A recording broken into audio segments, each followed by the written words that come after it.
Have you ever really thought about what happens when a fly lands on your food? I mean, it seems like such a small thing, right? But that tiny insect is pulling off a kind of theft that is, and I mean this literally, irreversible. And the secret to why, well, it's this crazy mix of a biological marvel and a really ancient riddle. So let's picture it. You're outside, maybe at a picnic, and a fly lands on your sandwich for just a second. You shoo it away, of course, but what if you were superhumanly fast and you caught it? Could you, in theory, get that tiny bit of your sandwich back? It seems like a simple enough question, but the answer is, well, it's way more wild than you'd think. So, scientifically speaking, the answer is a hard no.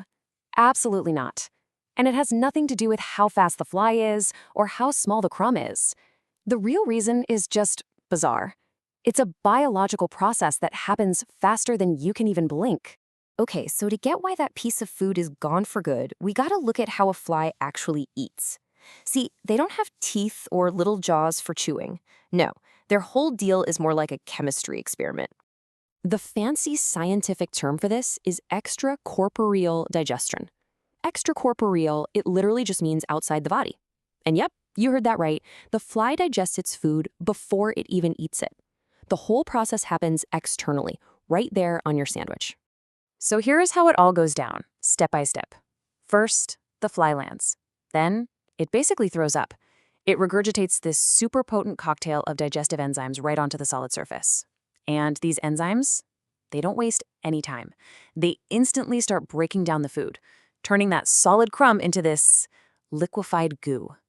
Then the fly just uses its straw-like mouthpart, its proboscis, to slurp up the whole chemical soup. And right there, that's the point of no return. The second those enzymes hit, your food is chemically changed, forever. It's not a breadcrumb anymore, it's not a grain of sugar. It's a brand new substance. So even if you were a superhero and could catch that fly a split second later, it wouldn't matter. The food you knew is already gone. Now this is where it gets really mind-bending.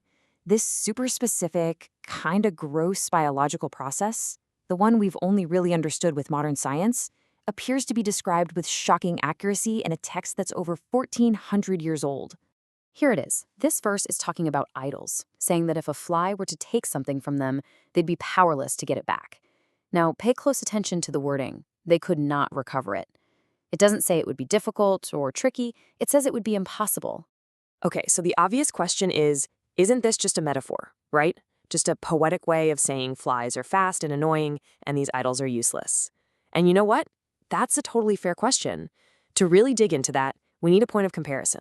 Let's think about another common animal thief, a bird. If a bird swoops down and snags one of your fries, is that fry gone forever in the same way?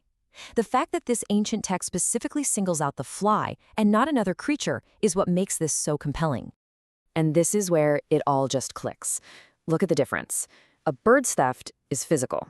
It just grabs the food. The fry is still a solid fry, so theoretically, you could get it back.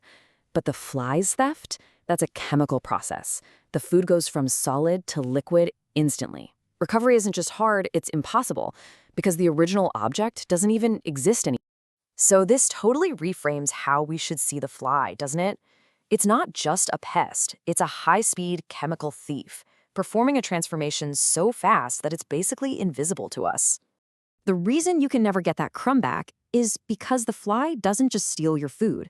It chemically obliterates it on the spot, transforming it into something entirely new before you even have time to react. It really makes you wonder, doesn't it?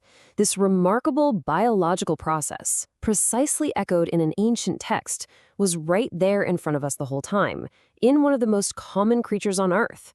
What other profound secrets are just waiting to be discovered, hidden in the things we see every single day?